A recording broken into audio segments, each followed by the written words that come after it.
ठीक है जी। अच्छा जी, चलते हैं जी आज के इंटरेस्टिंग टॉपिक के ऊपर, वो है क्रिटिकल थिंकिंग। क्रिटिकल थिंकिंग क्या होता है, बात करेंगे इस पे। लेकिन सबसे पहले अगेन वही वाला सवाल, वही वाला वादा मेरा कि पीएमसी के सिलेबस में उठाकर देखते हैं क्रिटिकल थिंकिंग क्या चीज़ है, और फिर मज़ा आपको इस चीज़ का आएगा इंशाल्लाह कि आज हम एक सैम्पल क्वेश्चन के बारे में भी बात करेंगे। ठीक है जी, चले।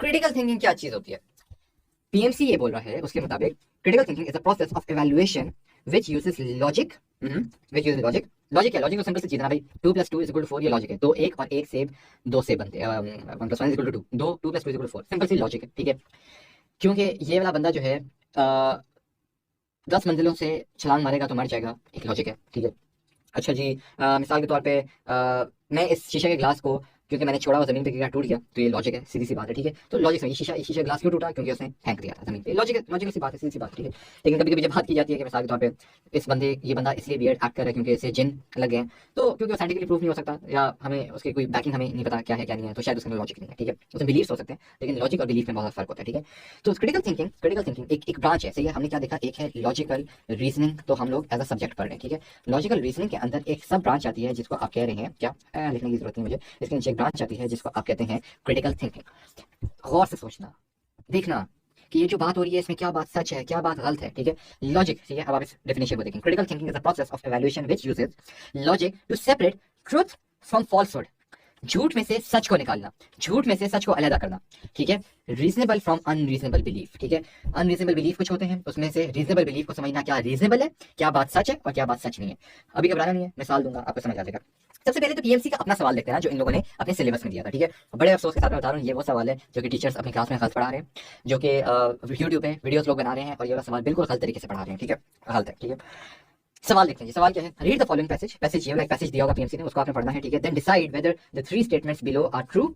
सच है, प्रॉब्ली ट्रू, शायद सच है, insufficient data to say true और फॉल्स। वही डाटा है ही नहीं मेरे पास, मैं बता ही नहीं सकता ये सच है झूठ है, शायद सच है शायद झूठ है, मैं नहीं बता सकता, तो इनसफिशिएंट डाटा है। या फिर प्रॉब्ली फॉल्स, शायद ये झूठ है, या फिर नहीं पक्का ये झूठ ही झूठ है, बेस्ड प्योरली, सही है इस वर्ड को, purely on the information in the text. ये टेक्स्ट आपके सामने है, इसकी बेस के ऊपर है, अपनी आय बाय शायद पहले की प्रीकंसीव नोशंस को नहीं देखना, सिर्फ टेक्स्ट के अंदर जो बात लिखी हुई है उसको पढ़ के ये बताएं कि ये जो स्टेटमेंट 1, 2 और 3 जो है, क्या ये सच है, क्या शायद सच है, शायद झूठ है, शायद झूठ है, या शायद मेरे पास कोई डाटा ही नहीं है बताने के लिए कि यार ये बात सच है कैसे। ठीक है जी, चलिए अब हम स्टेटमेंट को पढ़ते हैं। स्टेटमेंट क्या कहता है कि MH company has been successful for the past 5 years, पिछले 5 साल से एक सक्सेसफुल कंपनी है। Reported profits have been rising each year, जो प्रॉफिट्स हैं वो हर साल बढ़ रहे हैं, with 2018 being the strongest year yet. ठीक है, तो 2018 में ये बैठे हैं, 2018 तक इससे पहले जो 5 साल हैं वो इनके बहुत स्ट्रॉन्ग रहे हैं, including 2018। To celebrate this thing Ahmed treated his staff to a meal at a five star restaurant in the city. ठीक है, तो इस बात को सेलिब्रेट करने के लिए, क्योंकि इतना स्ट्रॉन्ग ईयर है 2018, वो अपने पूरे स्टाफ को ले गया खाना खिलाने के लिए। अब 3 स्टेटमेंट्स आ गए हैं। 3 स्टेटमेंट्स क्या है, पहला statement Ahmed is rich. Pause करें और सोचें, क्या ये पक्की बात है based on this particular text, क्या इसमें से इस टेक्स्ट में से ये बात छलक रही है कि अहमद रिच है कि नहीं है, इस चीज को जरा सोचें। दूसरी स्टेटमेंट क्या है, अहमद स्टाफ आर हैप्पी, क्या स्टाफ जो है वो खुश है अहमद का, बेस्ड ऑन द टेक्स्ट आप ये बताएं। सही है। नंबर 3 क्या है, Ahmed company performed well in 2017, इस बारे में बताएं क्या ये बात सच है कि नहीं है। एज्यूमिंग कि आप पॉज करके वापस आ गए हैं, मैं बताना शुरू करता हूं अपनी वैल्यूएशन। मैं सबसे पहले चलता हूं पॉइंट नंबर 3 पर, Ahmed company performs well in 2017। मैं कहूंगा ये बिल्कुल ट्रू है। क्यों? क्योंकि स्टेटमेंट में साफ साफ लिखा हुआ है कि Ahmed company has been successful for the past 5 years. तो अगर 2018 में, अभी 2018 में उन्होंने स्ट्रॉन्ग किया, तो 2018 से पहले 2017 के अंदर, क्योंकि 5 सालों की बात हो रही है ना, तो 5 सालों में 2013, 14, 15, 16, 17, बल्कि नहीं 2014, 15, 16, 17, 18, 5 साल, तो उसमें 17 भी आता है। तो जब टेक्स्ट कह रहा है कि सक्सेसफुल है पिछले 5 साल से, तो अहमद की कंपनी में अच्छा परफॉर्म किया ही किया है 2017 में, तो ये स्टेटमेंट कंप्लीटली ट्रू है। ठीक है, बात खत्म। अब देखते हैं जी, अहमद स्टाफ आर हैप्पी, इसके बारे में आप क्या कहेंगे? शायद ये लोग ये कहेंगे कि अहमद का स्टाफ जो है, क्योंकि और कंपनी ने इतना अच्छा परफॉर्म किया है, तो कंपनी ने तो, स्टाफ ने तो खुश होना ही होना है। क्या टेक्स्ट में ये बात कहीं पर लिखी हुई है? नहीं लिखी हुई। या लोग हो सकता है ये लॉजिक दें, आप लोग हो सकता है ये लॉजिक दें कि यार क्योंकि एक कंपनी अच्छा तभी परफॉर्म कर सकती है जब उसका स्टाफ खुश हो, खुशी से काम करे। क्या ये बात टेक्स्ट हो सकता है? आप सही कह रहे हो, मुझे नहीं पता, लेकिन क्या ये चीज़ टेक्स्ट में लिखी हुई है? ये चीज़ टेक्स्ट में नहीं लिखी हुई है। तो अब आप क्या करेंगे? अब आप सोचें। देखिए जी, ज़रूरी नहीं है कि कंपनी जो है उसका उसकी जो सक्सेस है वो इस चीज़ के ऊपर डिपेंडेंट हो कि उसका स्टाफ जो है वो खुश है कि नहीं है। फॉर अमेजॉन दुनिया की इतनी बड़ी कंपनी है, इतनी बड़ी कंपनी है, लेकिन आपको पता है उसका स्टाफ जो वेयर हाउस में काम करता है, तो the Amazon employees are force to wear the Pampers, जो डायपर्स होते हैं वो पहनने होते हैं। क्यों? क्योंकि उनको वॉशरूम की ब्रेक नहीं दी जाती, क्योंकि उनको इतना टाइम नहीं दिया जाता बिटवीन द शिफ्ट, उनके पास टाइम नहीं होता था। उनको डायपर्स दिए जाते हैं कि यार अगर वॉशरूम जाना है तो यहीं पर कर दो, जो भी तुमने करना है, ठीक है, ताकि काम तुम्हारा हर्ष ना हो। लेकिन अमेजॉन इस टाइम पे दुनिया की one of the highest valued company, close to $2 trillion इस टाइम पे उसकी वैल्यू है, ठीक है, लेकिन उसके एम्प्लॉयज खुश नहीं है। तो ये कंपनी सक्सेसफुल हो सकती है लेकिन उसके एम्प्लॉयज खुश नहीं हो सकते। तो अहमद स्टाफ आर हैप्पी, इसके बारे में आप क्या कहेंगे? क्या ये बात झूठ है, क्या ये बात सच है, क्या शायद झूठ, क्या शायद सच है? तो मैं कहूँगा कि we do not have the data, insufficient data to say true और फॉल्स। तो insufficient data to say true और फॉल्स, ठीक है, ये बात होगी, ठीक है, ये जो लिखा हुआ है इनसफिशिएंट डाटा ट्रू और फॉल्स, ठीक है। अब अहमद इज रिच, इसको देखते हैं। देखिए जी, कंपनी सक्सेसफुल है, बिल्कुल सक्सेसफुल है। हो सकता है अहमद रिच हो सकता है अहमद रिच ना हो, ठीक है। क्यों? टेक्स्ट में कहीं पर क्या ये बात लिखी हुई है कि अहमद रिच है? अहमद की कंपनी रिच है। अब जो लोग इस बात को समझते होंगे वो बात समझते होंगे कि यार, वो बात जानते होंगे कि एक कंपनी और उसका एक बंदा, चाहे वो ओनर हो, चाहे एम्प्लॉय हो, चाहे कोई भी हो, ये दोनों सेपरेट चीजें होती हैं। There is a huge probability कि कंपनी बहुत अच्छे से परफॉर्म कर रही है, बहुत सक्सेसफुल है, बहुत पैसे बना रही है, बहुत रेवेन्यूज, बहुत प्रॉफिट्स बना रही है, लेकिन एट द सेम टाइम ये भी पॉसिबिलिटी है कि उसका जो ओनर है वो, उसकी इतनी सैलरी ना हो, वो इतना रिच ना हो, वो कंपनी को सक्सेसफुल देखने के चक्कर में अपने पैसे ना निकालता हो, अपनी जेब में कुछ ना डालता हो, अपनी तनख्वाह उसने बिल्कुल मिनिमम रखी हो, छोटे से घर में रहता हो, छोटी सी गाड़ी चलाता हो। तो इन दो की बिल्कुल बिल्कुल पॉसिबिलिटी है। तो अहमद की कंपनी का सक्सेसफुल होने का अहमद के रिच होने के साथ कोई ताल्लुक नहीं है, लेकिन क्योंकि कंपनी सक्सेसफुल है तो हम ये कह सकते हैं कि हाँ यार, शायद अहमद जो है सक्सेसफुल है, ठीक है। तो यहाँ पर हम ये कहेंगे कि यार, क्योंकि दोनों बातों की हल्की फुल्की सी लॉजिक बनती है, तो हम कहेंगे कि this statement might be probably true. तो यहाँ पर मैं क्या निकालूंगा, ये वाला, ये बात ट्रू नहीं है लेकिन ये वाली बात जो है प्रॉबली ट्रू है, ठीक है। तो आपने देखा कि अच्छा, तो ये वाली एक चीज़ है क्या, मैं जो कि लोग हमेशा गलत करते हैं, अहमद इज रिच को उन्होंने पकड़ के बना दिया क्या कि नहीं भाई, ये अहमद जो है ये क्योंकि इसकी कंपनी सक्सेसफुल है तो अहमद जो है वो अमीर है, ये बात बिल्कुल गलत है, सही है। और ये वाली इसकी मैंने तस्दीक मैंने उन वाली वेबसाइट्स के ऊपर मैंने जाकर की है जहाँ से पीएमसी ने एक्चुअली ये वाले क्वेश्चन निकाले हैं, ठीक है। तो वहाँ पर जाकर भी मैंने उनकी कीज देखी है, तो वहाँ पर जो मैं बात बोल रहा था और जो मुझे लग रहा था एक्जैक्टली वही वाली बात है।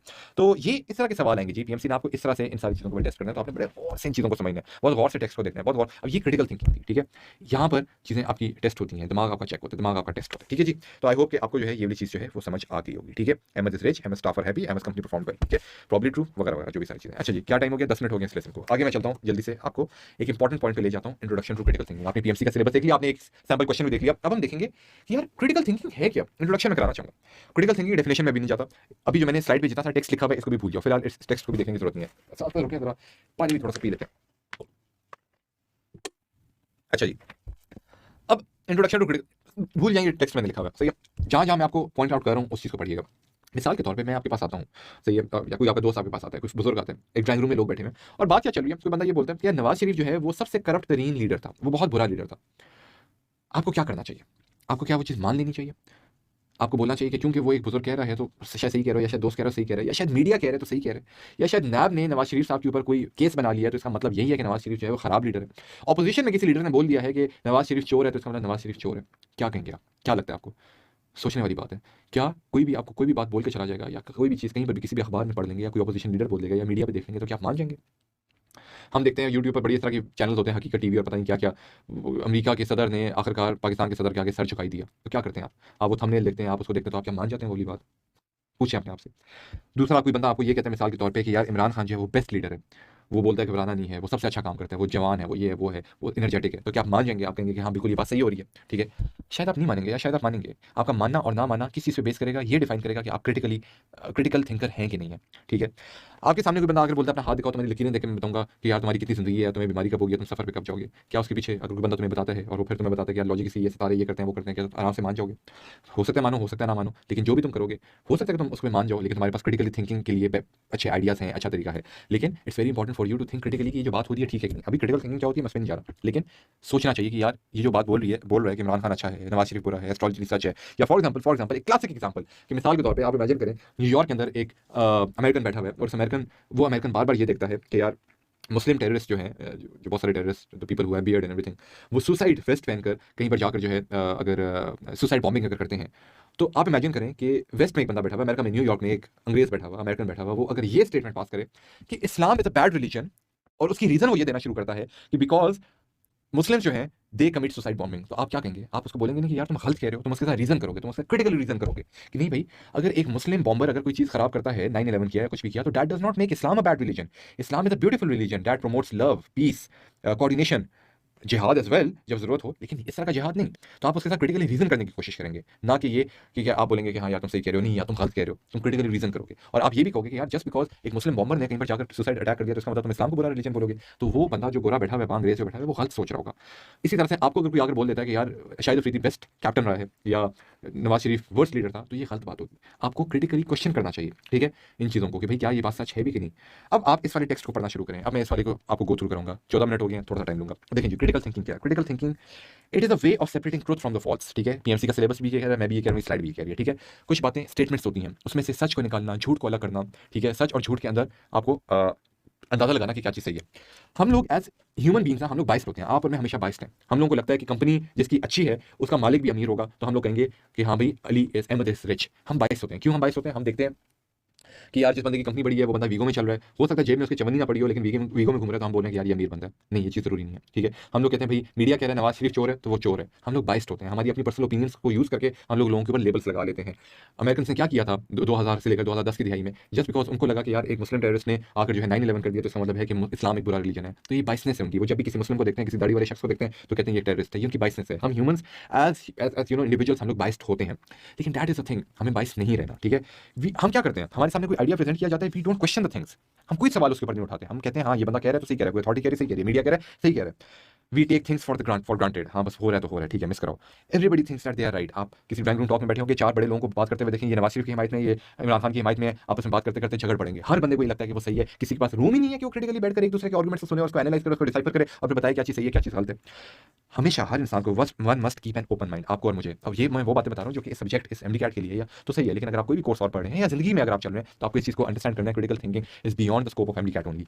ये आपकी लाइफ को सीधा करने के लिए चीज़ बहुत इंपॉर्टेंट है। लाइफ में सक्सेसफुल अगर होना है तो इस चीज़ को समझना बड़ा इंपॉर्टेंट है कि please do not accept the things on the face value. चीज़ों को क्वेश्चन करें। ये नहीं कि क्या नाम है कि आप जो है क्लोज माइंड रख के बैठे हुए, हाँ भी नवाज शरीफ चोर है, गलत बात है। ये इमरान खान बेस्ट लीडर है, ये भी गलत बात है। नहीं, ये बात गलत है, ठीक है। अपना माइंड हमेशा ओपन रखें, ठीक है। जो भी आपके सामने स्टेटमेंट ला रहे हो उसका एविडेंस मांगिए, उसका सबूत मांगिए। नवाज शरीफ चोर है, ठीक है, लेट्स सपोज, क्या सबूत है आपके पास, या क्या सबूत है मेरे पास, या क्या सबूत है आपके दोस्त के पास या आपके अब्बा जान के पास जो नवाज शरीफ के अगेंस्ट है। इस टाइम पे तो कोर्ट के पास भी कोई एविडेंस नहीं है, नैब के पास भी कोई एविडेंस नहीं है, तो एविडेंस के बगैर ही आप लोग समझते हैं कि वो चोर है। जस्ट बिकॉज वो इमरान खान की तरह कूल नहीं है या बड़ी बातें नहीं करता या मीडिया से दूर रहता है, तो आप कहेंगे वो चोर है। गलत बात। मैं नवाज शरीफ की तरह हिमायत नहीं कर रहा, मैं तो शायद उसको जानता भी नहीं, ना कभी जिंदगी में से मिलूंगा, मुझे क्या लेना देना उससे। लेकिन क्रिटिकली थिंक करने वाली बात है, ठीक है। एविडेंस मांगे, हम एविडेंस नहीं मांगते, चाहे कोई भी चीज़ हो। मैं कहता हूँ एस्ट्रोलॉजी ट्रू है कि नहीं है, ठीक है। हम कभी चांद पे गए थे कि नहीं गए थे, सबूत मांगे। यूट्यूब पे सर्च करें, चीज़ें देखें, अपनी रिसर्च करें, वेरी इंपॉर्टेंट। आप एक गोरे से भी एक्सपेक्ट करेंगे पहले तुम इस्लाम को, कुरान पाक को खोल के पढ़ो तो सही कि उसके रिलीजियस टीचिंग्स हैं क्या। क्रिटिकली थिंक करो, एविडेंस देखो, उसके बाद देखो कि हाँ भाई कुरान में लिखा हुआ है कि नहीं लिखा हुआ कि यार मासूम लोगों को जाकर कत्ल करो, सही है। तो इसलिए किसी मुस्लिम के एक्ट की वजह से इस्लाम को ब्लेम ना करो, ठीक है। जाहिर सी बात आप सही बोलोगे ना भाई, सबूत देखो, कुरान देखो, उसमें कहाँ पर लिखा हुआ है सुसाइड बॉम्बिंग हलाल है। इसलिए इस्लाम को बुरा ना बोलो। मैं बुरा इंसान हो सकता हूँ, मैं एक बुरा मुस्लिम हो सकता हूँ, लेकिन मेरे बुरे या अच्छे होने की वजह से इस्लाम के से कोई ताल्लुक नहीं है, ठीक है। हम ये as humans, we as society, we are always surrounded with information. हर जगह से हमें इन्फॉर्मेशन आ रही है, मीडिया, टेक्नोलॉजी, माँ बाप, दोस्त, अहबाब, ठीक है। कुछ इन्फॉर्मेशन उसमें से गलत भी हो सकती है, हमें हमेशा ये चीज़ सोचनी है। Everything that we see on internet. पिछले दिनों जी एक न्यूज़ आई भी थी कि पाकिस्तान में, कराची में, पता नहीं सिटी में टेम्परेचर इतना बढ़ गया कि कुछ चीज़ों की ना पिघली हुई सिग्नल, ट्रैफिक सिग्नल, तो उसकी पिघली हुई पिक्चरें लगाई हुई थी। गाड़ियों की नंबर प्लेटें पिघली हुई थी, बम्पर पिघले हुए थे। इसी तरह पता नहीं 2-4 ऐसी चीज़ें पिघली हुई थी, ठीक है। तो दिखा रहे थे कि कितना देखो टेम्परेचर बढ़ गया, ये पिक्चरें देखो, चीज़ें पिघलने शुरू हो गई हैं। अरे भाई वो फेक पिक्चर्स थी, वो फोटोशॉप की भी थी वो पिक्चर्स, वो कहीं और की पिक्चर्स थी, उसको उठा के चिपका दिया, ये देखो जी पाकिस्तान में कितनी गर्मी पड़ गई। तो हम जो फॉर एग्जाम्पल हकीकत टीवी या पता नहीं आगे पीछे 2-4 चैनल क्या बोलने शुरू हो जाते हैं कि दज्जाल आएगा और ये करेगा और वो करेगा। अरे भाई एविडेंस दो भाई। एवरीथिंग, मैं आप लोगों को बता रहा हूँ, everything that you see on internet is not true. भाई अमेरिका के सदर ने कर दी ऐसी बात, इस्लाम पड़ गया खतरे में, भाई मुल्क पड़ गया खतरे में। अरे भाई उसके पास हज़ारों और काम करने वाले। हर चीज़ जो तुम इंटरनेट पे देख रहे हो वो सच नहीं है। इमरान खान ने कर दी कोई ऐसी चीज़ कि मोदी सरकार पैरों पे पड़ गई। अरे भाई इंसान बनो यार, क्या बात कर रहे हो, ठीक है। तो जो भी इन्फॉर्मेशन आप अपने अराउंड देख रहे हो, हर इन्फॉर्मेशन सच नहीं है, उसमें से कुछ चीज़ें रॉन्ग भी हो सकती हैं, ठीक है। आपको हमेशा ये चीज़ करनी चाहिए यार, talk to the people who disagree with you. हम लोग क्या करते हैं, हम सिर्फ उन लोगों के साथ दोस्ती रखते हैं जो हमारे साथ एग्री करते हैं। हर वो बंदा जो हमारे साथ डिसएग्री करता है उससे दूर भागते हैं। ये तो बंदा जन्मी है, ये बंदा खराब हो गया, ये बंदा जो है एस्ट्रे है, इस बंदे के साथ हमारी बनती नहीं है, ये बंदा जो है गलत बात सोचता है, इस बंदे के पास दिमाग नहीं है, लॉजिक नहीं है। अरे भाई अपने गिरबान में भी झांक लो। तो यार try to talk to the people who disagree with you और टॉक मैच्योरली, आर्गुमेंट करो, अच्छे से आर्गुमेंट करो, लड़ाई झगड़े के लिए नहीं, ठीक है ना। Question your own beliefs too, अपने बिलीव्स जो हैं उनको भी सवाल करो। मेरा ये बिलीफ क्यों है, जस्ट बिकॉज मेरे पेरेंट्स ने मुझे बचपन में बात बोली थी तो इसका मतलब मैं इसको मान जाऊँ। पेरेंट्स कभी कभी बोलते हैं तुम्हारी फूफी ने काम खराब किया, तुम्हारी फूफी गलत है, तुम्हारी फूफी डाइन है, तो क्या आपकी फूफी डाइन है? वही फूफी, और आपकी खाला बिल्कुल ठीक है, खाला आपकी अच्छी है, नॉर्मली माइका ही होती है, गलत है, ठीक है। तो do not take anyone's belief on the face value. ये बात याद रखिएगा, जो आपकी फुफो है जो बुरी है, वो फुफो शायद किसी की खाला भी है, तो किसी की बुक्स में वो खाला ठीक है और किसी की बुक्स में वो फुफो ठीक है। इसी तरह से फॉर एग्जाम्पल पाकिस्तान ने जंगें लड़ी 1965 1971, सही, हम अपनी बुक्स पढ़ते हैं, उसमें देखते हैं पाकिस्तान जीत गया था। भाई क्वेश्चन करें क्या एक्चुअली पाकिस्तान जीता था, उसमें क्या हमारा लॉस हुआ था। 1971 में आधा पाकिस्तान हमसे दूर हो गया। ये आप जब आगे जाएंगे सारी चीज़ों को क्वेश्चन करेंगे। जस्ट बिकॉज आपने मैट्रिक की एफएससी के अंदर कोई चीज़ किताब में पढ़ ली और आप उसको सच मानने शुरू हो गए, नहीं, that is not the critical thinking, that is not logical thinking. You have to think critically, you have to question things on your own as well, go out, search on internet, सच जानने की कोशिश करें, किताबें पढ़ें, लोगों से बात करें, बुजुर्गों से बात करें, दैट इज वेरी इंपॉर्टेंट, ठीक है। आप ये चीज़ भी देखें, जो चीज़ आपको मिल रही है पढ़ने के लिए, हाउ रिलायबल द सोर्स है। आप किसी अखबार में पढ़ते हैं, आप कहते हैं कि मैंने डॉन न्यूज़ में पढ़ा। अरे भाई, डॉन न्यूज़ में भी तो लिखने वाला एक बंदा था ना, कोई कॉलम निगार था, कोई एडिटर था। ज़रा जाकर उसकी बाइसेंस भी तो देखें कि वो बंदा बात सही कर रहा है कि गलत कर रहा है। 22 मिनट का लेक्चर हो गया, एक्सट्रीमली सॉरी यार, लेकिन मैं कोशिश करता हूँ इसको जल्दी रैप करूँ, लेकिन ये बात इंपॉर्टेंट है करने वाली, ठीक है। सोर्स को जाकर देखें भाई वो रिलायबल है कि नहीं। भाई सबूत क्या है? क्या आपको किसी बंदे ने कोई अल्टरनेट एक्सप्लेनेशन, कोई और एक्सप्लेनेशन दी थी कि नहीं दी थी, ठीक है। लोग कहते हैं, मिसाल के तौर पर आप ज़रा सोचें ज़रा 2 मिनट के लिए, आपको याद होगा न्यूटन ने ग्रेविटी का एक कॉन्सेप्ट दिया था, ठीक है। वो ग्रेविटी का कॉन्सेप्ट सही था, मैथमेटिकल मॉडल्स उससे बनाए, वो मैथमेटिकल मॉडल्स आज तक आप फिजिक्स में यूज़ करते हैं, जीएमएम ओवर आर स्क्वायर आप यूज़ करते हैं, या इस तरह के जो आप लॉज वगैरह यूज़ करते हैं, वो सारे लॉज अपनी जगह पर चलते हैं। लेकिन आप इमेजिन करें कि न्यूटन ने जब अपने लॉज बना लिए, तो न्यूटन के लॉ के बनाने के बाद अगले 100 साल, 200 साल, 300 साल उसको कोई क्वेश्चन ही ना करता, तो आज तक हमारे पास वो ग्रेविटी के लॉज होते हैं और हम अपनी साइंस में आगे निकलते ना। लेकिन एक बंदा जिसका नाम आइंस्टाइन था, वो आया और उसने न्यूटन के लॉज को क्वेश्चन किया और उसने अपनी थ्योरी दी और अपनी लॉज बनाए, थ्योरी ऑफ रिलेटिविटी। फिर लॉ तो मुझे उसको याद नहीं है, लेकिन उसने अपनी थ्योरी सी जो कि बाद में लॉ भी बन गई। दैट वाज द रीजन कि Einstein came up with the concept of कि ग्रेविटी क्या चीज़ है। न्यूटन ने ये बात बोली थी ग्रेविटी एग्जिस्ट करती है, लेकिन पता नहीं क्या होती है, लेकिन आइंस्टाइन ने आकर उस सब चीज़ों को क्वेश्चन करके ये डिफाइन किया कि ग्रेविटी जो है वो टाइम स्पेस के अंदर एक ऑब्जेक्ट है, ठीक है। टाइम स्पेस का एक फैब्रिक है जिसको बेंड करो तो ग्रेविटी प्रोड्यूस होती है। फिर ब्लैक होल्स का कॉन्सेप्ट आया, फिर आपका और कौन सा कॉन्सेप्ट है, मेरा फेवरेट कॉन्सेप्ट है, आई फॉरगॉट इट्स नेम। हाँ खैर पता नहीं, नाम भूल गया, hole something hole, I don't know, loop hole, पता नहीं खैर। तो खैर ब्लैक होल्स का concept, Einstein gave the concept of black hole. Why? Because he critically thought about things and that's why he came up with the logic. कल को आपको for example कोई बंदा बोलता है यार ये भी दवाई इससे प्रिस्क्राइब करनी है, आप सवाल करेंगे क्यों करनी है, क्या लॉजिक है इसके पीछे, आप क्रिटिकली थिंक करेंगे, आप चीज़ों को क्वेश्चन करेंगे, ठीक है। फार्मास्यूटिकल कंपनी एक दवाई जो है जो 10 रुपए की प्रोड्यूस करते हैं 10,000 की बेच रहे हैं, आप उसको क्वेश्चन करेंगे क्यों हो रहा है, ठीक है। तो these are very important things in your life, ठीक है। अच्छा जी, फिर please question whatever you see and be suspicious of your likes and dislike. Just because आपको इमरान खान अच्छा लगता है तो ऐसा ना करें कि किसी बंदे ने इमरान खान के खिलाफ बात कर दी तो आप उसके अगेंस्ट हो गए, नहीं, ये बात गलत है, ठीक है। क्वेश्चन करें एक एक बिलीफ को, भाई आपको क्यों बुरा लगता है, बैठें उससे बात करें, उसी को समझें। आप डिसएग्री जरूर कर सकते हैं, आपका पूरा पूरा राइट है, लेकिन आप उस पर बात जरूर करें। Everything you see on internet is not true, जैसे मैंने अभी थोड़ी देर पहले बात की, ठीक है जी। ये बातें हैं, क्रिटिकली थिंक करने का ये मतलब होता है, ठीक है। आपने चीज़ों को फेस वैल्यू पे नहीं, आपने उनको क्वेश्चन करना है, आपने उनको गौर से देखना है, आपने देखना है क्या सच है क्या सच नहीं है। जब आप इन चीज़ों को अपनी डेली लाइफ के अंदर भी करेंगे ना, तो क्रिटिकल थिंकिंग, लॉजिकल रीजनिंग ये आपकी फिंगर टिप्स की चीज़ें बन जाएंगी। तो ये चीज़ आपको पढ़ाने का मकसद ये था कि क्रिटिकल थिंकिंग में आपको पढ़ा लूंगा, बड़ी आसान है, सवाल करेंगे बड़े आराम से हो जाएंगे। लेकिन मैं एक्चुअली इस मौके को यूज़ करना चाहता था आप लोगों को बेहतर शहरी बनाने के लिए, कि यार बेहतर शहरी बंदा ऐसे बन सकता है कि जब एक्चुअली चीज़ों को क्वेश्चन करे। बेहतर शहरी तभी बन सकता है जब ये नहीं कि यार लड़ाई झगड़े और आर्गुमेंट्स इस वजह से बड़े क्योंकि फलाने ने बात बोली है, नहीं, लॉजिकली क्रिटिकली उस चीज़ को सोचें, उस चीज़ को समझें, उस चीज़ को एक्ट अपॉन, फिर उसकी बात करें सोच समझ के, ठीक है। तो आई होप कि यार मैंने जो है आपका बहुत ज़्यादा टाइम ना लिया हो और बहुत आपका टाइम ना वेस्ट किया हो, ये चीज़ें थोड़ी सी ज़रूरी थी बात करने। तो क्रिटिकल थिंकिंग का आपको समझ आ गया क्या होता है। अगले लेसन के अंदर मैं आप लोगों को 4 चीज़ें हैं, evaluating arguments, assumption, inference, reduction, critical thinking exactly होती है, इन चीज़ों पे ले जाऊंगा। अभी इन वर्ड्स को देख के डरना नहीं है, अभी बस जो मैंने चीज़ें बताई हैं उसको गौर से देखें और वीडियो को पॉज करके थोड़ी देर सोचें। ये जितनी बातें मैंने आपके सामने लिखी हुई है ना, आपकी ज़िंदगी में क्या चीज़ें हैं जो सही हैं, योर लाइक्स योर डिसलाइक्स, कौन सी चीज़ें जिसके बारे में इंपल्सिव हो जाते हैं, इंपल्सिव होना उन पे बंदा की नहीं बनता, ये कुछ चीज़ें हैं, इनके ऊपर थोड़ा सोचें, वक्त लें। और एम्प्टी कैट तो होता रहेगा, इंशाल्लाह आप अच्छा भी करेंगे, लेकिन ज़िंदगी में अच्छा शहरी बनने के लिए कभी थोड़ा सा बैठकर क्रिटिकली अपनी ज़िंदगी को भी सोचें। सोचेंगे एम्प्टी कैट तो अच्छा होगा ही होगा, क्या पता आप अच्छे इंसान भी बन जाएं इंशाल्लाह। तो अगेन सॉरी मुझे इतना टाइम बर्दाश्त करने के लिए, लेकिन आई होप लोगों ने बात अपनी खत्म की थी कि क्रिटिकल थिंकिंग एक्जैक्टली होती क्या है। इस चीज़ की रेलेवेंस शायद एग्जाम से बहुत ज़्यादा नहीं थी, लेकिन आपको पता होना चाहिए कि क्रिटिकली थिंकिंग होती क्या चीज़ है from the perspective of exam, yes, but from the perspective of living in the real world as well. There is a reason why PMC wants you to understand that. सही है, और उस चीज़ की importance हम लोगों ने लास्ट लेक्चर के अंदर डिस्कस की थी, ठीक है। अब हम आते हैं हार्डकोर क्रिटिकल थिंकिंग के क्वेश्चंस के ऊपर, ठीक है, एक्चुअली कॉन्सेप्ट्स के ऊपर। क्रिटिकल थिंकिंग होता क्या? अच्छा जी, क्रिटिकल थिंकिंग के अंदर होते हैं 4-5 बड़े-बड़े हेड्स होते हैं, ठीक है। जो top of the mind heads आते हैं वो आते हैं इवैल्यूएटिंग आर्गुमेंट्स, असम्पशंस, इन्फरेंसेस और डिडक्शंस। और मैं कोशिश करूंगा कि अपनी जितनी भी बातचीत है उनको जो है इन लेक्चर्स, अपनी जितने भी आगे वाले लेक्चर्स हैं मैं इन चारों पॉइंट्स को जो है मैं कवर करूं इंशाल्लाह, ठीक है। अच्छा, इसके अलावा ये भी है कि अब आप लोग ये भी जाहिर सी बातें सोच रहे होंगे कि यार वैसे बहुत सारे बच्चों के दिमाग में वैसे ये सवाल आएगा कि यार पीएमसी ने जब इस तरह का एक क्वेश्चन अगर डाला हुआ है तो क्या सारे के सारे क्वेश्चन जो आएंगे हमारे एग्जाम के अंदर वो क्या सारे के सारे इसी फॉर्मेट के होंगे, इसी तरह से एक टेक्स्ट दिया होगा और नीचे होगा कि यार क्या ये ट्रू है, प्रॉब्ली ट्रू है, फॉल्स है, प्रॉब्ली फॉल्स है, इनसफिशिएंट डाटा वाले क्वेश्चन होंगे, क्या ये फॉर्मेट होगा? वेल ऐसा हो भी सकता है और ऐसा नहीं भी हो सकता, ठीक है। ऐसा क्यों नहीं हो सकता? उसकी रीजन ये कि आप जरा नोट कीजिएगा एक चीज कि पीएमसी का सिलेबस आप खोलें, ठीक है। पीएमसी का जब आप सिलेबस खोलेंगे ना, let me go to the syllabus. हाँ, पीएमसी के जब सिलेबस के ऊपर जाएंगे अपने कंप्यूटर पर खोलिएगा या अपने मोबाइल पे खोलिएगा, तो पीएमसी का जब सिलेबस खोलेंगे तो उन्होंने जो है मिसाल के तौर पे उन्होंने 4-5 चीजें लिखी है ना, क्रिटिकल थिंकिंग, फिर उसके बाद लेटर, सिंबल एंड सीरीज और फिर लॉजिकल डिडक्शन, ये सारी चीजें लिखी हैं। तो आप एक काम कीजिएगा मेरे कहने पर, प्लीज मेरी रिक्वेस्ट है, वो ये कीजिएगा कि अच्छा बच्चे आप क्या कर रहे होंगे, क्योंकि क्रिटिकल थिंकिंग को यहाँ पर देखते हैं, अच्छा फिर वो देखते हैं कि भाई सिलेबस में आगे क्रिटिकल थिंकिंग के बारे में क्या लिखा हुआ है, फिर वो ये देखते हैं क्रिटिकल थिंकिंग ये होता है, ये होता है, ये होता है, ये एक सैंपल क्वेश्चन है, इस तरह का सैंपल क्वेश्चन आएगा, इसी तरह के बहुत सारे क्वेश्चन आएंगे, बस इसी तरह के फॉर्मेट के क्वेश्चन तैयार करते हैं। और दैट इज द रीजन कि मार्केट के अंदर कुछ किताबें पढ़ी हुई हैं जिसके अंदर होता ही है कि और कुछ लोगों ने किताबें बनाई हुई हैं, उस किताबों में सारे के सारे सवाल जो हैं वो इसी फॉर्मेट के डाले हैं, इसी सैंपल जो है इसके फॉर्मेट के डाले हैं, जबकि ये बात बिल्कुल गलत है, ठीक है। पीएमसी जो आपको एग्जाम में क्वेश्चन देगा वो सारे के सारे इस फॉर्मेट के नहीं होंगे जिस फॉर्मेट का उन्होंने सैंपल क्वेश्चन दिया। सैंपल का मतलब है सैंपल है, ठीक है। क्वेश्चन किसी भी तरह का हो सकता है। क्रिटिकल तो मेन चीज आपको देखनी है क्रिटिकल थिंकिंग है। क्रिटिकल थिंकिंग के अंदर क्या क्या आता है वो चीजें आपको समझना जरूरी है, ठीक है। तो वो चीजें मैं आपको करा दूंगा। तो हाँ, मैं बात ये कर रहा था कि आप सिलेबस के ऊपर जाएं, सिलेबस में जहाँ पर क्रिटिकल थिंकिंग लिखा हुआ है, लेटर, सिंपल सीरीज वगैरह लिखा हुआ है, एक काम कीजिएगा क्रिटिकल थिंकिंग पर अपना माउस लाइएगा और इस पर क्लिक कीजिएगा। जब आप इस पर क्लिक करेंगे ना तो आप एक वेबसाइट पे चले जाएंगे। तो पीएमसी ने इस बार जानबूझ के हरकत की है कि उन्होंने सिलेबस बनाया और सिलेबस का उन्होंने बताया नहीं है, लेकिन उन्होंने जानबूझ के ये जो जितने भी लिंक्स हैं इनको क्लिकेबल बनाया और उन्होंने एक हिंट देने की कोशिश की है। क्रिटिकल थिंकिंग अगर आपने पढ़नी है तो आप कहाँ से पढ़ सकते हैं, ये वेबसाइट है जहाँ से आप पढ़ सकते हैं। तो मैंने भी अपने दिमाग में वही वाली चीज़ रखी है कि यार पीएमसी ने अगर वो लिंक्स और वो अगर आपको जगह दी है तो किसी वजह से दी होंगी, और मैंने भी ये कोशिश की है कि मैं जब अपने लेक्चर्स को जब तैयार कर रहा हूँ तो मैं अपने माइंड में उसी तरह के क्वेश्चन, उसी तरह की रीजन, उसी तरह की लॉजिक, उसी तरह का सिलेबस, उसी तरह के हेड जो चीज़ें पढ़ानी है उन चीज़ों को करूँ, उन चीज़ों को मद्देनजर रखकर ये लेक्चर्स जो है वो तैयार करूँ।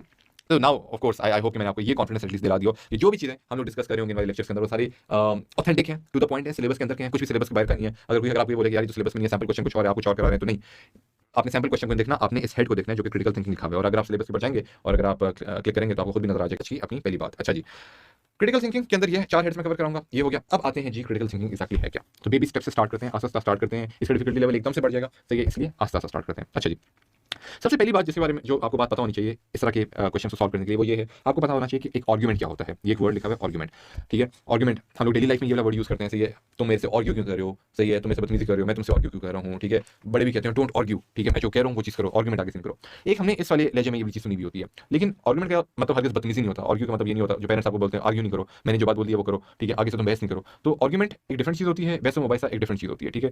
एक बदतमीजी के सेंस में बहस डिफरेंट चीज़ होती है। Argument is a very beautiful word. Argument का मतलब होता है कि आप एक राय रखते हैं, मैं भी एक राय रखता हूँ, आपकी राय और मेरी राय मुख्तलिफ है, आप फिर क्या करते हैं अपनी राय की एक वजह बताते हैं, ठीक है, एक दलील देते हैं, मैं भी अपनी राय की एक दलील देता हूँ, तो उसके अंदर हम लोग एक दूसरे के साथ बैठते हैं और हमारा मुकालमा होता है, आप अपनी दलील रखते हैं और उसका मैं कहता हूँ कि नहीं नवाज शरीफ के ज़माने में करप्शन का रेट भी बहुत ज़्यादा था, इसलिए नवाज शरीफ एक अच्छा लीडर नहीं था, ठीक है। तो हमारी डिफरेंस ऑफ ओपिनियन है, और हम बता आपका ओपिनियन है नवाज शरीफ अच्छा लीडर है, मेरा ओपिनियन है वो नवाज शरीफ अच्छा लीडर नहीं है, हम दोनों का ओपिनियन हो गया। अब ओपिनियन के पीछे हम एक रीजन देते हैं, हम एक लॉजिक देते हैं, हम एक दलील लेते हैं। आपने क्या दलील दी कि नवाज शरीफ जो है उसके ज़माने में जीडीपी ग्रोथ रेट बहुत ज़्यादा था पाकिस्तान का, डॉलर जो था उसकी प्राइस बड़ी कम थी, डॉलर सस्ता था, रुपये की कदर बहुत ज़्यादा थी, या आप कहते हैं कि मेट्रो ट्रेन बनी, ऑरेंज लाइन ट्रेन बनी, बिजली के मंसूबे लगे, तो इससे नवाज शरीफ का अच्छा लीडर था। मैं कहता हूँ कि नहीं, उसके टाइम पे करप्शन बहुत ज़्यादा थी, उसके टाइम पे मुल्क में लॉ एंड ऑर्डर की बड़ी खराबी चालू थी, उसके टाइम पे धरने हर वक्त होते रहते थे, तो इस वजह से वो अच्छा लीडर नहीं था। तो आपका आर्गुमेंट मेरा आर्गुमेंट वो अच्छा है वो अच्छा नहीं है, आर्गुमेंट और ये आप सॉरी ये हम दोनों की राय आ गई, ओपिनियन आ गई, तो ये स्टेटमेंट आ गई अच्छा है कि अच्छा नहीं है, स्टेटमेंट के पीछे हमने अपनी अपनी दलील दी उसको सपोर्ट करने के लिए, ठीक है।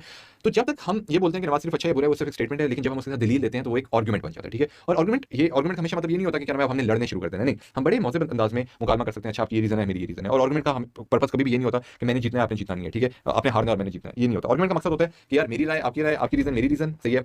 हो सकता है कि हम अपनी राय पे कायम रहें, कभी कभी ये भी हो सकता है कि आप थोड़ा सा मोड़ लो कि मेरी बात पे आ जाए, मैं थोड़ा सा मोड़ लो कि आपकी बात पर आ जाऊं, और हम दोनों थोड़ा मिडल ग्राउंड निकालें, तो ये एक आर्गुमेंट का पर्पस होता है। तो आर्गुमेंट का मतलब आपको समझ आ गया डेली लाइफ में ये होता है। अब पार्ट्स ऑफ आर्गुमेंट क्या होते हैं, मैंने जो भी आपको एक बात बोली, ठीक है, तो फॉर मैं कहता हूँ कि नवाज शरीफ इज गुड, ठीक है, नवाज शरीफ इज बैड, ठीक है, तो ये क्या है, ये एक स्टेटमेंट है इन इटसेल्फ, ये एक स्टेटमेंट है, ठीक है। लेकिन अगर मैं बोलता हूं कि फॉर एग्जांपल मैं कोई रीजन देता हूं, मैं कहता हूं रीजन 1, सही है, और फिर मैं बोलता हूं कि इस रीजन की वजह से hence Nawaz Sharif is good, ठीक है, तो एक पार्ट हो गया आपका ये वाला और दूसरा पार्ट आपका हो गया ये वाला। अब ये दो पार्ट्स क्या हैं, ठीक है। फिर मैं कहता हूं रीजन 2 कि नवाज शरीफ इज बैड, तो ये आपका एक पार्ट हो गया आर्गुमेंट का, और ये आपका हो गया दूसरा पार्ट। अब इन पार्ट्स को फैंसी नेम्स दिए गए हैं, ठीक है, अब वो मैं आपको नेम्स बताता हूँ क्या है। तो ये जो पार्ट होता है जिसको आप रीजन कहते हो, इसको आप कहते हो प्रेमिस, ठीक है, एक फैंसी सा वर्ड है, याद रखना अच्छी बात है, नहीं याद रखना आपकी मर्जी है, लेकिन मेरा बताना फर्ज है, रखेंगे अच्छी बात है, आगे यूज भी होगा। और ये जो स्टेटमेंट है नवाज शरीफ इज गुड, ये आपका क्या हो गया कंक्लूजन, सॉरी, ठीक है। तो एक चीज होती है प्रेमिस और एक होता है कंक्लूजन। आप कहते हैं कि नवाज शरीफ के टाइम पर जीडीपी ग्रोथ रेट ज्यादा था, ये आ गया प्रेमिस नंबर 1, ठीक है, ग्रोथ रेट आपका बहुत ज्यादा था, ठीक है, आप ये कहते हैं ग्रोथ रेट ज्यादा था। फिर आप कहते हैं कि मेट्रो ट्रेन बनी, ठीक है, सही है, मेट्रो ट्रेन बनी, ऑरेंज लाइन वगैरह बनी। फिर आप कहते हैं कि मिसाल के तौर पे आई डोंट नो बिजली की सही है ग्रिड स्टेशन बहुत ज़्यादा लगे, ठीक है, मेगावाट जो है वो ऐड हुए बिजली में, तो सही है, तो ये आपकी रीजन 3 या प्रेमिस 3 हो गया। तो ये 3 प्रेमिसेस क्या, अच्छा ग्रोथ कौन सी जीडीपी की है मैं जान के लिख रहा हूँ। तो ये तीनों प्रेमिसेस मिलकर एक कंक्लूजन बना रहे हैं, और कंक्लूजन क्या है, कंक्लूजन है नवाज शरीफ इज गुड, ठीक है। तो आई होप आपको ये वाली लॉजिक जो है वो समझ आ गई होगी, ठीक है। मैं आपके सामने एक और स्टेटमेंट रखता हूँ, मिसाल के तौर पे यू मस्ट फायर अदील, तुम्हें अदील को नौकरी से निकाल देना चाहिए, तुम्हें अदील को नौकरी से निकाल देना चाहिए। आपको लगता है कि एक आर्गुमेंट है, ठीक है, आपके पास एक दोस्त आता है बोलता है तुम्हें अदील को निकाल देना चाहिए, in other words Nawaz Sharif बुरा आदमी है, तो ये एक आर्गुमेंट नहीं है, ये एक स्टेटमेंट है, ये एक सिंपल स्टेटमेंट है कि यू मस्ट फायर अदील, और Nawaz Sharif is a bad leader और Nawaz Sharif is a good leader, it is just a statement. But what will actually make it an argument when you will put a premise, a reason of for why must fire Adeel. For मेरे पास एक बंदा आता है बोलता है यार अदील को निकाल दो, मैं बोलता हूँ क्यों, मैं अदील को क्यों निकालूं, क्या रीजन क्या है उसकी, ठीक है। तो अब हम एक आर्गुमेंटेशन के अंदर जा रहे हैं, बंदा आया यू मस्ट फायर अदील, मैं कहता हूँ अच्छा व्हाई, सही है, तो उसकी वेट अ सेकंड जी, तो यू मस्ट फायर, मेरे पास एक बंदा आया बोला भाई फायर करो, मैं बोलता हूँ भाई क्यों फायर करूँ। अब हम आर्गुमेंट में चले गए, ठीक है, तो you must fire Adeel is just a statement. अब जरा देखते हैं कि इसको आर्गुमेंट में कैसे कन्वर्ट करें। अब आप जरा पढ़िएगा, ओहो ये तो मैंने जितना भी लिखा था उसके ऊपर चीजें लिखी गई हैं, सॉरी इसको मिटाते हैं जरा। अच्छा जी, अब ये देखें, you must fire Adeel full stop, he failed to turn up the report on time, तो क्या बात हुई, सही है। अब अगर मैं यहाँ पर क्या नाम है सबको जरा मिटाता हूँ, ठीक है। अब आप जरा इसके अंदर देखें पॉज करके कि क्या आप आइडेंटिफाई कर सकते हैं कि इस पर्टिकुलर स्टेटमेंट में मेरे पास आर्गुमेंट कौन सा है, सही है। मतलब आर्गुमेंट तो पूरे का पूरा है ना, ये पूरा हम इसको कहेंगे यार ये आर्गुमेंट है। इस आर्गुमेंट के दो पार्ट है, एक है कंक्लूजन, सही है, और एक है प्रेमिस। तो इसका प्रेमिस कौन सा होगा, प्रेमिस भी कहते हैं, प्रेमाइस भी कहते हैं, प्रेमिस आई प्रेफर प्रेमिस। तो इसका प्रेमिस कौन सा वाला होगा, ठीक है। यू मस्ट फायर अदील, ठीक है, क्यों फायर करो, he fail to turn up the report on time, ठीक है, वजह, ठीक है। तो इसका ये मतलब हुआ कि प्रेमिस आपने क्या रखा, प्रेमिस इसका आपने रखा कि क्योंकि he fail to turn the report on time, सही है। उसका कंक्लूजन ये है कि ही मस्ट बी फायर्ड, ठीक है। तो आपको ये लॉजिक समझ आई, ठीक है, कि एक आर्गुमेंट के दो पार्ट्स हैं। एक है कि यार आपने जो है एक उसका रखना है प्रेमिस, वजह बतानी है, रीजन बतानी है, ठीक है। ग्रोथ रेट उसके जमाने में ज्यादा थी इसलिए नवाज शरीफ अच्छा लीडर था, ठीक है। तो आपने प्रेमिस दिया और फिर कंक्लूजन दिया। और इसी तरह से यहाँ पर सही है, क्योंकि अदील ने टाइम पे रिपोर्ट नहीं सबमिट कराई, जिसका मतलब है कि उसको निकाल देना चाहिए। तो प्रेमिस हुआ टाइम पे रिपोर्ट नहीं सबमिट की, और कंक्लूजन हुआ कि उसको निकाल देना चाहिए, ठीक है। बहुत सिंपल सी लॉजिक है, ठीक है, बिल्कुल बेबी स्टेप है, हल्का फुल्का सही है, ठीक है। एक और बेबी स्टेप देखते हैं, ठीक है जी। ये मेरी अपनी पर्सनल कहानी है, इसलिए मैंने सेंटेंस यहाँ पे डाला था, ठीक है ना। मैंने एक दिन शवारमा खाया, मेरा पेट खराब हो गया, तो उसको मैंने दिमाग में रख के ये सेंटेंस बनाया, ठीक है। अब इसको देखें, I ate shawarma yesterday, Since then, my stomach has started aching. I must reduce consumption of shawarma to prevent stomach aches in the future. अब इस वाली लाइन को जरा देखें, पिछली वाली से थोड़ी सी हैवी है, सही है, लेकिन इतना कोई मुश्किल नहीं है, ठीक है। अब हमने क्या ढूंढना है, हमने ढूंढना है इसके अंदर से एक, हमने निकालना है कि इसका प्रेमाइस कौन सा है, और फिर दूसरा हमने निकालना है कि कंक्लूजन कौन सा है, ठीक है। अब देखें जी, ढूंढना शुरू करते हैं। I ate shawarma yesterday, okay. Since then, my stomach has started aching. तब से मेरे पेट में दर्द हो रहा है, ठीक है। Full stop. I must reduce consumption of shawarma to prevent stomach aches in the future, ठीक है। अब वो क्या कंक्लूजन क्या दे रहा है, ठीक है, आखिरी बात क्या है, वो बात बोलना क्या चाह रहा है स्टेटमेंट, वो बोलना ही चाह रहा है कि भाई मुझे जो है शवारमे की कंजम्पशन अब कम कर देनी चाहिए ताकि मुझे जो है पेट में दर्द ना हो, ठीक है। तो I must reduce the consumption of shawarma to prevent stomach aches in the future, ठीक है। ये आपका हो गया प्रेमिस, प्रेमिस वन इसको बोल देते हैं, ठीक है। और ये क्या है, I ate shawarma yesterday since then my stomach has started aching, ठीक है। तो अच्छा एक सेकंड, हाँ, आई एट शवारमा यस्टरडे, ठीक है, since then my stomach has started aching, I must reduce consumption of shawarma. अच्छा अब ये देखें, तो यहां पर ये आपका प्रेमिस नहीं, ये आपका होगा कंक्लूजन। कंक्लूजन क्या, मुझे जो है शवारमा खाना जो रिड्यूस कर देना चाहिए। अभी बंदा बोले क्यों रिड्यूस कर देना चाहिए, ठीक है, इसलिए रिड्यूस कर देना चाहिए क्योंकि कल मैंने शवारमा खाया था जिसकी वजह से मेरे पेट में दर्द होना शुरू हो गया, ठीक है। तो यहां से लेकर यहां तक आपका हो गया प्रेमिस नंबर वन, या प्रेमिस क्योंकि एक ही प्रेमिस है तो आप वन ना लिखें बेशक। प्रेमिस ये है जिसका कंक्लूजन आपका है ये वाला, बिल्कुल सिंपल सा था। प्रेमिस क्या है, प्रेमिस ये है कि मैंने शवारमा खाया, मेरे पेट में दर्द होना शुरू हो गया। कंक्लूजन क्या है, मुझे आपके पास शवारमा कम खाना चाहिए, बात खत्म, सिंपल सी लॉजिक है, ठीक है। अब आपको ये समझ आ गया कि प्रेमिस क्या होता है, आपको ये समझ आ गया कंक्लूजन क्या होता है। अब इसके अंदर एक और तीसरी चीज ऐड होती है, मैं यहाँ पर लिख लेता हूँ। प्रेमिस एक हो गया, फिर आपने यहाँ पर देख लिया कंक्लूजन हो गया, और फिर आपने देखा नहीं, मैं अब आपको दिखाता हूँ। एक चीज होती है जिसको हम कहते हैं एजम्पशन, ठीक है। अब ये एजम्पशन क्या चीज़ है, एजम्पशन कहते हैं एक ऐसी चीज़ को, मैं पहले आपको प्रैक्टिकली बताता हूँ फिर आपको बताता हूँ एजम्पशन क्या है। अब यहाँ पर इस वाले सेंटेंस को जरा देखें, मैं सेंटेंस सो फॉर एग्जांपल सबसे पहले जो हमने अपनी एग्जांपल देखी थी, हम अपनी एग्जांपल क्या देखते हैं, हम कहते हैं कि यार देखो भाई, क्योंकि नवाज शरीफ के दौर में जीडीपी का रेट क्योंकि ऊपर था, ठीक है, इसलिए नवाज शरीफ जो है इज गुड लीडर, ठीक है। आप इत्तेफाक रखते हैं इस बात से, ये आपका आ गया प्रेमिस, सही है। प्रेमिस आपने रखा कि प्रेमाइस आपने रखा कि जीडीपी ग्रो हो रही है, तो जीडीपी ग्रो हो रही है तो इसका मतलब क्या हुआ कि उसका कंक्लूजन क्या हुआ कि Nawaz Sharif is a good leader, ठीक है। लेकिन आप ये देखने की कोशिश करें कि ये आपका प्रेमिस है, ये आपका कंक्लूजन है, इसमें एजम्पशन क्या आप दे रहे हैं, इसमें आप एजम्पशन ये दे रहे हैं, सही है, क्रिटिकल थिंकिंग के एंगल से आपने इस चीज़ को देखना है, ठीक है। आप इसमें एज्यूम ये कर रहे हैं, किसी को बताने वाले को आप ये बता रहे हैं कि जब भी जीडीपी का रेट ऊपर होता है तो उसका मतलब यही होता है कि वो लीडर जिसके होते हुए जीडीपी का रेट ऊपर जा रहा है वो लीडर अच्छा लीडर है, ठीक है। अब हो सकता है ये बात सच हो सकता है ये बात सच ना हो सकता है कि जीडीपी के ऊपर जाने के अंदर नवाज शरीफ का कोई हाथ ना हो सकता है कि ऐसी हमारी लोकल जो मैन्युफैक्चरिंग है वो बढ़ गई हो, ऐसी हमारी क्वालिटी ऑफ प्रोडक्ट्स बढ़ गई हो सकता है कि हमारा जो कंपेटिटर मुल्क है उसकी शायद एक्सपोर्ट्स इतनी ज्यादा नहीं हो रही जिसकी वजह से वो सारी एक्सपोर्ट हमें करनी पड़ी है दुनिया में। There can be a billion reasons of why our GDP is improving and that particular reason might not be connected to Nawaz Sharif. However from the angle of critical thinking, अगर आपके सामने एक स्टेटमेंट आती है GDP is increasing therefore Nawaz Sharif is a good leader, that means कि you are assuming कि whenever the GDP is up that means कि जो भी लीडर उस टाइम पे है जिसके अंडर वो जीडीपी ऊपर हो रही है he is a good leader, ठीक है।